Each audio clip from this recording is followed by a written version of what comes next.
Welcome back to Fox Explainer. Today I am going to show you a thriller movie from 2017 called Infidelity in Suburbia. Spoilers ahead. Don't forget to subscribe to my channel for more content like this. Watch out and take care. The film begins with a couple passionately kissing, and as the man throws the woman on the bed, they are interrupted by the woman's son. The boy smiles as he shows them a dead mouse. The woman begins to scream. In the following scene, we see a boatyard where a family of 3 is preparing to launch their boat.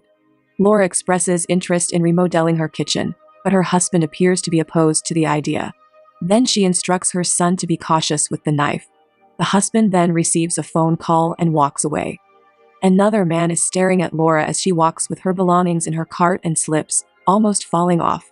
But the man comes to her aid, saving her from falling. Laura's husband returns after the man has left and hands her the newspaper with the headline "Arson on Denton Island." Meanwhile, their son Jamie slips over the edge and falls into the water.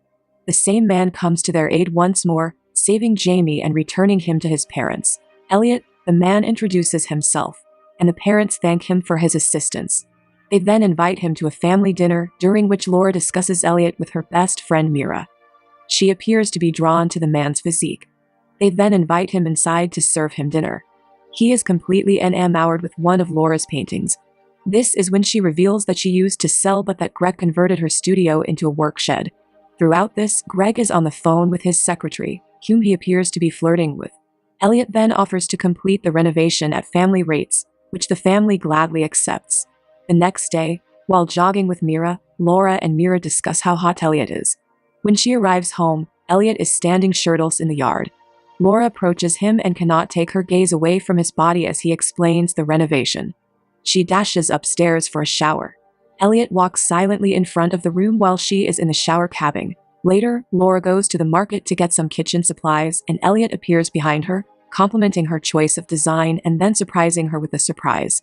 He makes her close her eyes and then gives her a delicious cannoli and a sip of juice, telling her it's from a bakery called Ludisa and that he used to go there with his mother.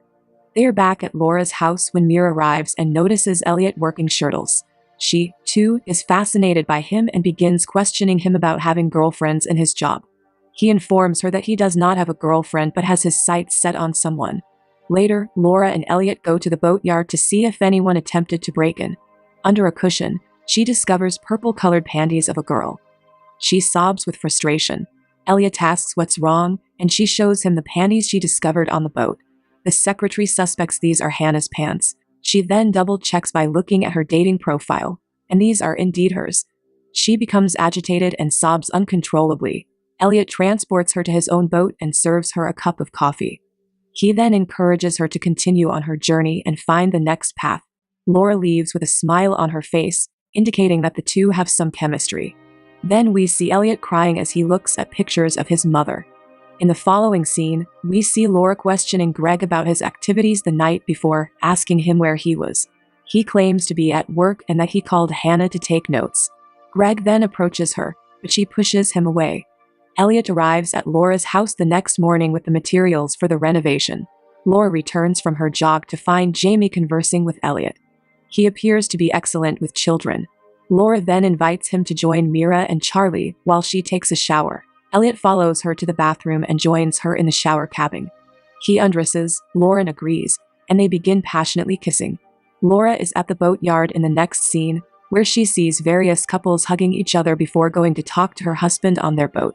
Greg tells her about how teenagers nowadays sneak into various boats for sexual activities. Laura then mentions the purple underwear, to which Greg responds that it must be of some adolescent who also left the flap open. Laura is taken aback when Greg hugs her and confesses his feelings for her. Meanwhile, we see Elliot and Jamie playing in the yard. Laura arrives and invites Jamie to play with Charlie. She then takes Elliot with her and tells him that they must immediately stop what they are doing. Instead of listening to her, he begins seducing her. She tries to defend herself but eventually gives in. We then see Elliot sitting in his boat, cutting out Greg's face from Laura's photos. He replaces his face in the photos, which is extremely creepy. The next day, he goes to see Laura and offers her roses for her birthday, claiming to know everything about her.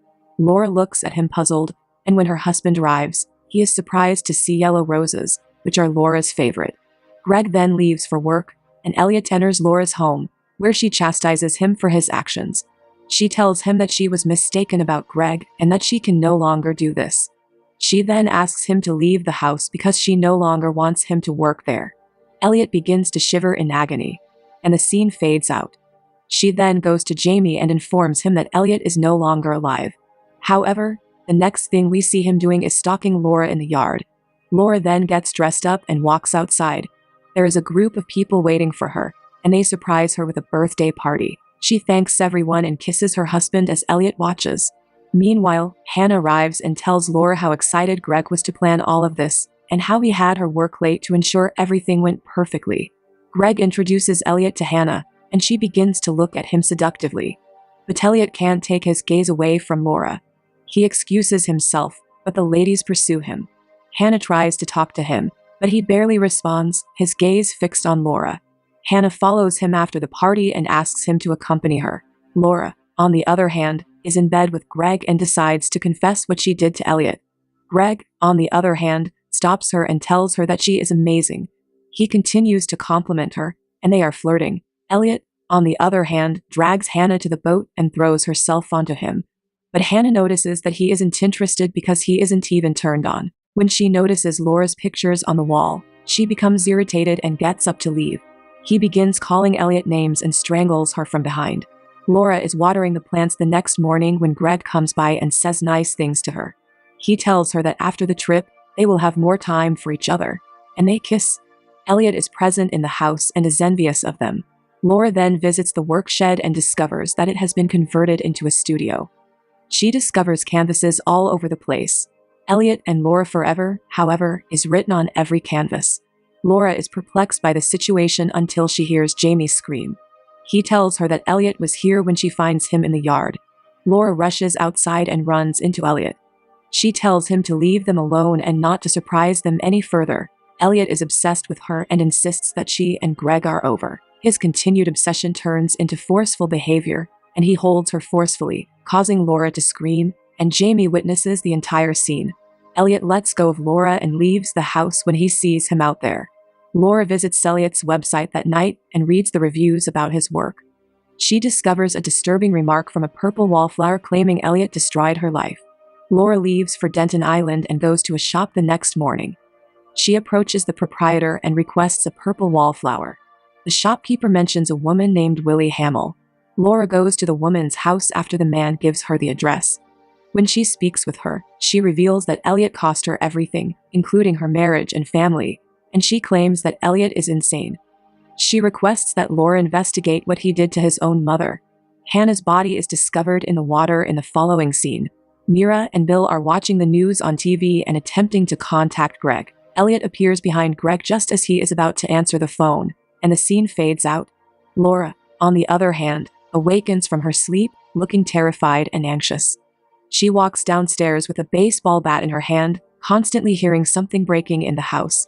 She enters the kitchen and finds the same cannoli Elliot once made for her. Then she discovers a completely smashed window frame. Greg is tied to a pole in the boat in the following scene. He manages to free himself and attempts to flee, but is hit by Elliot. Laura, on the other hand, speaks with Mira and expresses her concern about Greg's disappearance. She then informs Mira that she had an affair with Elliot and that he is now completely obsessed with her. Mira then advises her to exercise caution around this individual. Laura then goes to the bakery and talks to the elderly lady behind the counter. She notices a memory wall with picture frames. The old lady there tells Elliot about how he used to come there with his mother when he was a child. Unfortunately, Elliot's mother never had a faithful husband, and this had a significant impact on him, shaping him into the man he is today. But things went from bad to worse when he set fire to the entire house. Laura becomes even more terrified as she listens to the story and immediately stands up. As she prepares to leave, the old woman informs her that Elliot arrived in the morning and informed her that he is going to marry a widow and become a stepfather. She dashes home and, to her horror, finds Elliot waiting for her.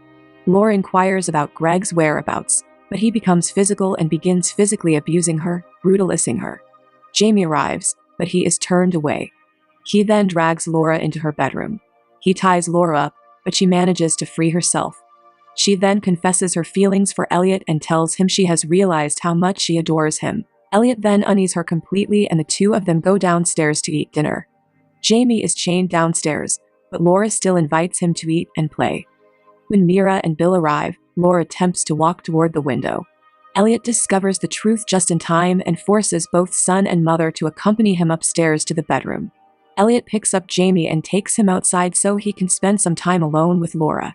Laura tries to flee, but he grabs her on the bed and begins raping her. As he climbs on top of Laura, Jamie enters the room, and Elliot experiences a flashback to his own childhood. He phases out, and Laura, seizing the opportunity, hits him and flees. Laura then forces Jamie to flee for his life, while Elliot awakens and terrorizes Laura. He throws her to the ground and hits her on the head with a hammer. In the following scene, we see him transporting a body in a sack to the boat. Laura quickly cuts the sack with a knife and flees. She comes face to face with Elliot there. She stabs him and flees. She then follows a blood trail and comes across Greg unconscious. She calls the Coast Guard for assistance, but the call is not answered. Laura, on the other hand, springs up and hits Elliot. She tries to flee, but Elliot pursues her. He catches her in an upstairs room with a window, and she pushes him out of it. Crashing down, Elliot hits his head and dies. Laura's family is seen together and happy in the final scene. Surprisingly, she opens the fridge and discovers a delicious cannoli inside, brought by Greg. This is the end of the film. That's all for now. I hope you enjoyed the video. Subscribe for more and hit the like button to help me out, and also leave a comment if you want me to explain your favorite film. Until next time, take care.